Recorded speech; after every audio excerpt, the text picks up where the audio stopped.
Hello all, it's Ruthie. I love flowers. That's why I'm a trained florist. I could never get sick of flowers. I do not think it is possible to ever get bored of flowers. They're one of my most favourite things in the whole world. That's why I am a professionally trained florist. But these days I write books, which means I don't do commercial arrangements, but I still do a lot of flower arranging around the home. And just like in professional floristry, you will get a order come in that you have to adjust your arrangement to. It might be a birthday or a wedding or a funeral. I think to get a really gorgeous, beautiful arrangement in a home is a question of integration, because when you integrate with your decor, you get harmony. So I'm going to show you how to do this, how I am going to make a arrangement for this room, which as you can see is predominantly pale pink and white. What I'm hoping for when I go out into my garden is a whole lot of pink and white flowers and obviously a little bit of greenery. But because I will be using garden flowers, it's really a question of what can I get. So I'm going to have a pot around in my garden, and then I'm going to bring the flowers back in here and I'm going to show you what I mean. Let's go. Here are my flowers from the garden. Now I know I said I wanted pink, but when I got out there, all of the pink roses in the garden had a yellow base, which meant that they were slightly orange. And all of the pinks in my bedroom have a blue base.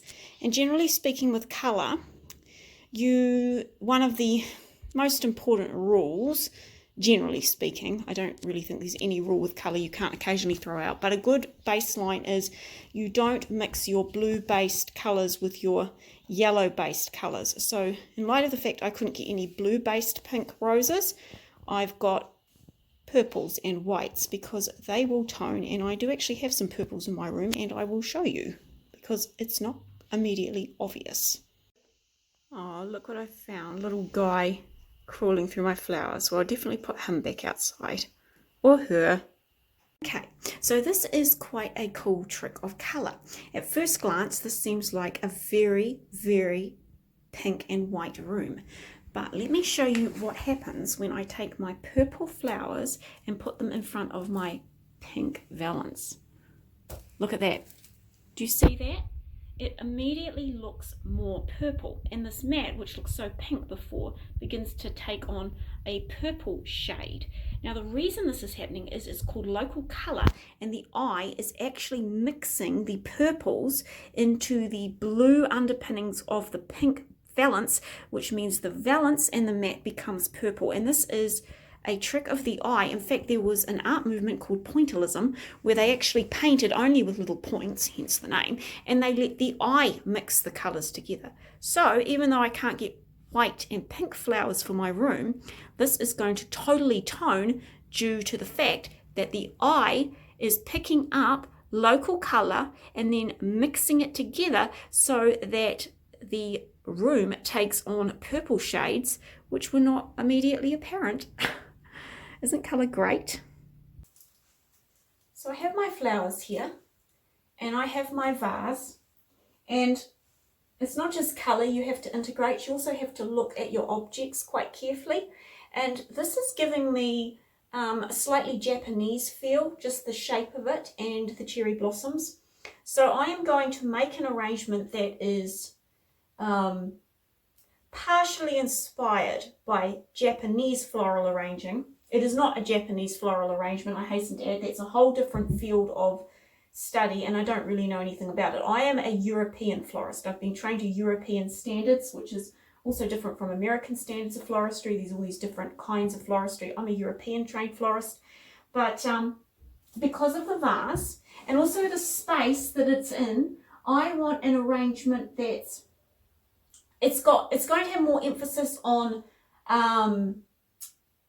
balance, and it's going to be slightly asymmetrical, and this is not going to be my usual English sort of thing where I just sort of stuff it all in and it's all very fluffy and lovely. I want this one to have a more disciplined feel to it because I need to pull this up. The other thing is that with a vase like this you have to be quite careful because they have a very narrow mouth, and I'm also going to use a vintage technique. I made a whole video on this.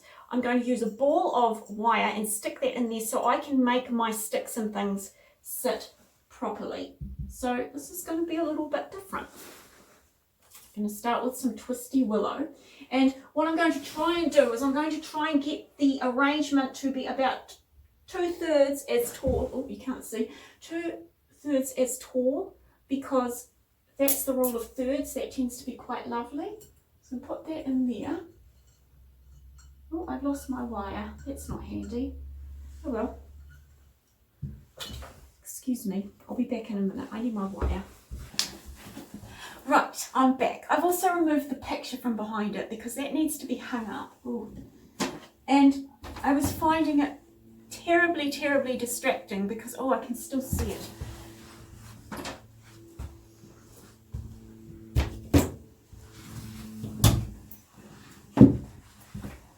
When it comes to art, I'm a little bit OCD. I have to remove certain things so I can really, really focus.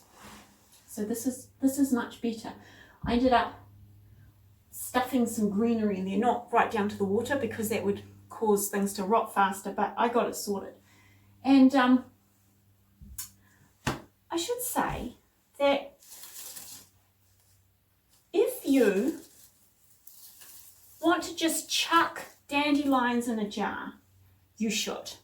I love flowers. I don't really think it matters how you arrange flowers, and if you want to do dandelions in a jam jar, you should do dandelions in a jam jar, if that makes you happy. But sometimes I just want to do something that's a little bit more studied and careful. And this is quite interesting. Did you know that the word elegant comes from the same word election? It does. It's extraordinary thought, isn't it? But it goes back to the Latin for selecting with care. So when you make something elegant, it means that you are taking the time to select things carefully, and it's not eclectic. There's thought in it. See, this is thought out. This has colours that go with my room, and then I've thought of the shape I want it to be. I want it to sort of, I don't want a symmetrical arrangement here because I want to go up because I have a very small mouth in my vase, and also just the space.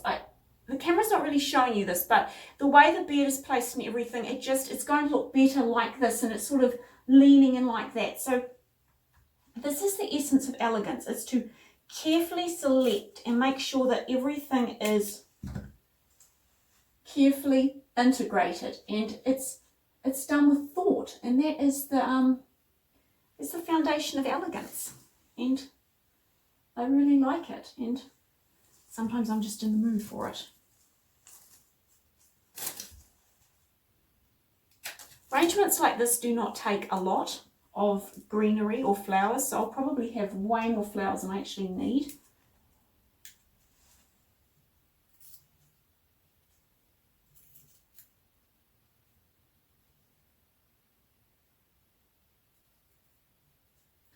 I'm not really an eclectic person. I think that things in life, things generally work best if they're selected with care and they're integrated and they harmonise with each other. I think it's a form of visual logic, if that makes sense, that it's just restful, you know, it's just really restful. And I was just talking to Mum the other day. You see, no, this is a question. If my natural inclination is to put that in just to soften it, but it's also looking quite nice. You see, there is really no formula for an arrangement like this. I've taught arrangements on this channel before where I just say do this and you'll get an outcome. This is a piece that you have to think about, and I have to think because at the moment it's very streamlined, and if I put that in it's going to soften it. The flip side is I actually have a large hole here that's not balanced, but what I could do instead is I could just, yeah, and I think because of the vase and the dark marks on there, that's exactly what I'm going to do. So I'm just going to try and get this, and I may have to recut this because I want this to come down. These sorts of arrangements develop as you go. Yeah, I really like that. That's really good. But now what I've done is I've created a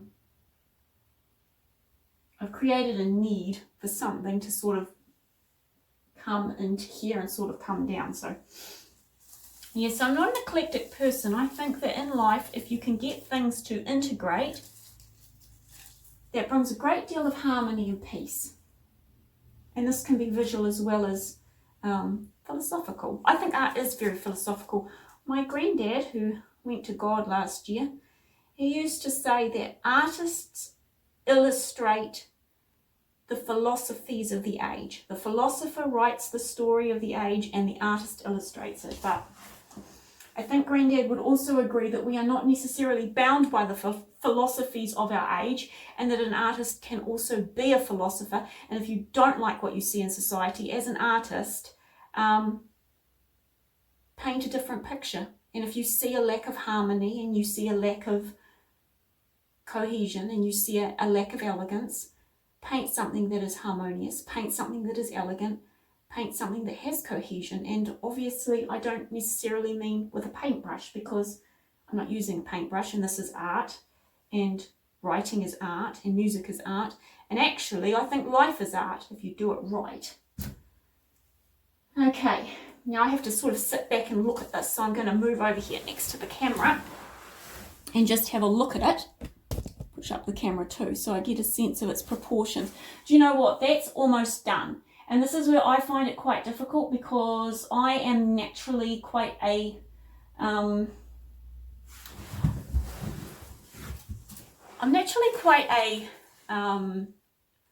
frilly person. I like frills, and I like things to be really, really pretty, and that certainly comes out in my children's books. There's lots of details in my children's books. So when I have to work with something that's a bit more Spartan like this, it's a bit of a struggle, but I think it only needs one more thing. Okay, so it is done. I actually ended up adding two pieces. This piece of vine, which I've just tucked in here to loop it round, and that did create a space visually. So I filled it in with some of this, because this is so soft, it's hardly there, but it just balances it. And you know what's curious about this arrangement? Look how much is left over. That's because this is a highly edited arrangement, and I was extremely intentional about what I put in it. And sometimes you need to be with life and art, and sometimes you're going to reject more than you accept, and that's completely fine, because that's the essence of elegance, isn't it? It's choosing.